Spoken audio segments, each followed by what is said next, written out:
For Newsy, I'm Megan Murphy. In an historic shift, girls who attend private schools in Saudi Arabia are now allowed to compete in sports and physical activity for the very first time.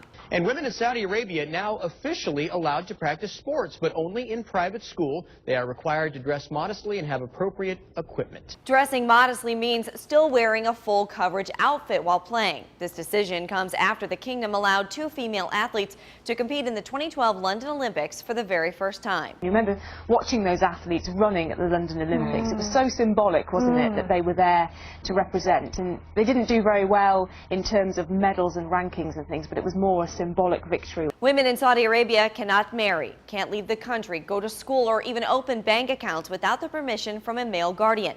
They also can't run for public office without male consent. According to Time, this may seem archaic and meaningless from the outside, but women in Saudi Arabia are beginning to experience dizzying changes. CNN quotes a Saudi women's issues blogger who downplays the most recent decision, saying most private schools already have physical education programs, but it could test the waters for potential backlash from the rest of society. The new ruling states private schools will provide equipment, coaching, and appropriate areas to play and regulate sports. So what's next? Some observers believe that this is part of a larger decision that will soon affect public schools and universities, which are very, as you know, gender separated. This is just one step forward as the country grapples with women's issues. In 2015, women will no longer need consent from their male counterparts to vote or run for office.